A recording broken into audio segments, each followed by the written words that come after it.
Hello, Fox. This is Anthony. This is an emergency Honda Snowblower video this week because we've gotten two major storms recently on the West Coast and the East Coast of the United States and Canada.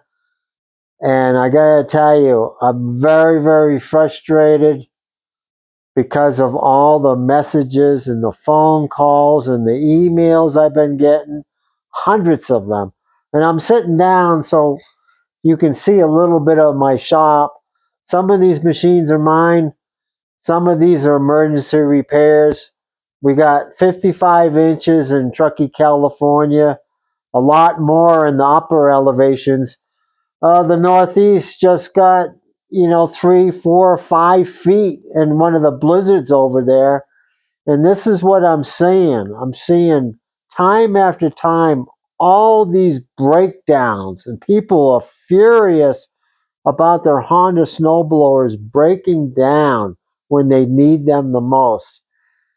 And I hate to say it, folks, most of these breakdowns are avoidable if you haven't had your snowblower checked out in the fall or the summer service, or you haven't had it serviced in years, or checked out, or you didn't check them out in October, which we suggest on our Facebook group, Honda Snowblower Enthusiasts, and this channel. You're going to have breakdowns. Now, I have had no breakdowns this winter. My 84-year-old next door neighbor, no breakdowns. The little old ladies in the neighborhoods, no breakdowns. People that I've helped with services in the summertime, no breakdowns. And this is what I'm seeing. Now, granted, be fair. Trying to be fair here. I know a lot of people are screaming at the screen right now, hey, it's not my fault that my Honda broke down. And okay, that's true in some cases. Now, you can't foresee a final drive gearbox breaking, or some of the breakdowns are unavoidable, from normal wear and tear. If the machine's got a lot of hours on it, a lot of years on it, wear and tears can cause breakdowns, or you could have freak breakdowns, like uh, eating up a big chunk of ice or a piece of firewood or a big rock or something. Can cause some major damage sometimes.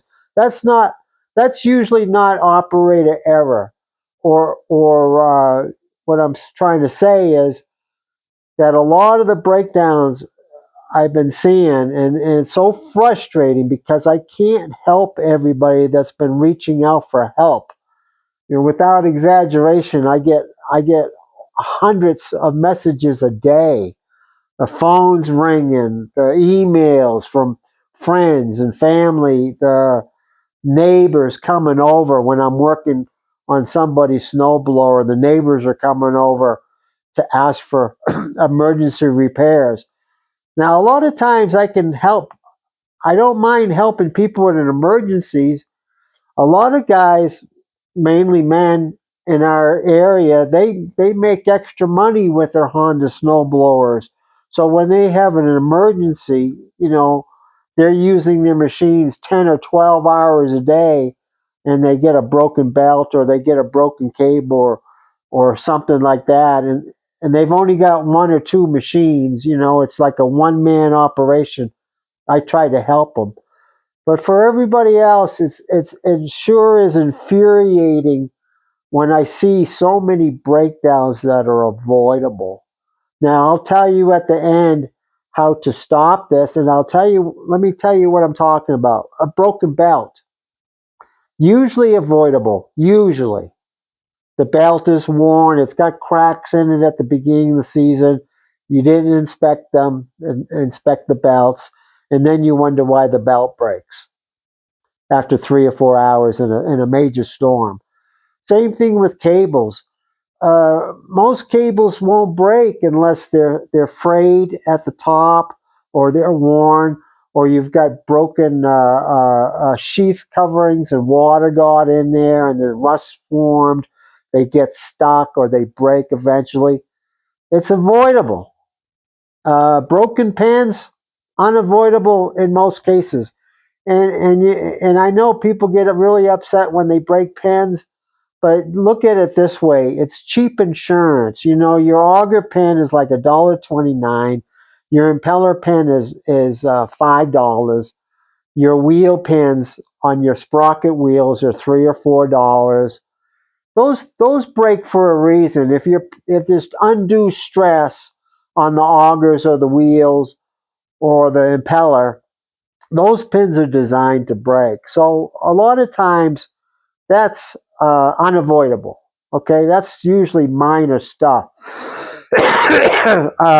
Handlebars breaking on the older machines, usually the older HS machines, when the handlebars break, that's unavoidable. That's from years of lifting up the machine to use the pedal, and you're constantly lifting it up to switch the pedal mode.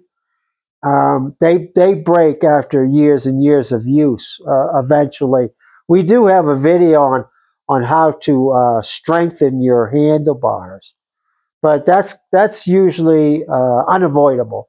But I'm talking about, and I think a lot of people know what I mean.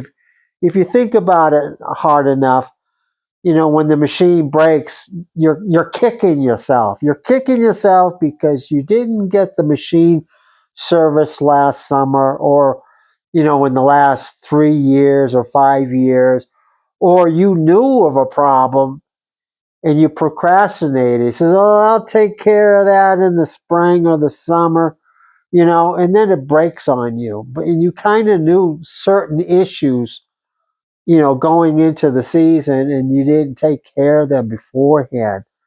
So that's what I'm talking about, folks.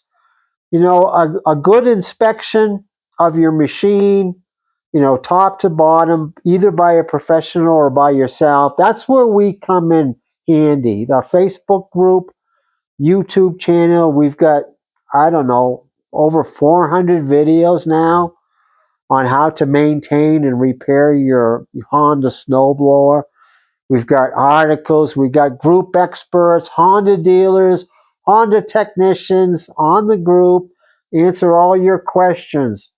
Now, let me tell you how you can avoid breakdowns in the winter times. You have to be proactive. You have to inspect your machine, take care of issues when they're small before they become larger. Make an appointment with your dealer or your small engine shop if you don't have the time. I understand a lot of people don't have the time to have your blower gone through, inspected, serviced, and repaired. And if you do that, and another thing, you learn how to use your Honda properly. Now, it's not rocket science, folks. There's lots of videos from the Honda Corporation and lots of videos on YouTube showing you how to use these machines correctly. You don't push the machines beyond their limits. You don't try to force the machine to do what it wasn't engineered to do. You take it. You don't have to baby it, but you take it more easy than work it too hard. You know, you don't want to be slamming it into berms and letting the wheels and the track spin without the machine moving.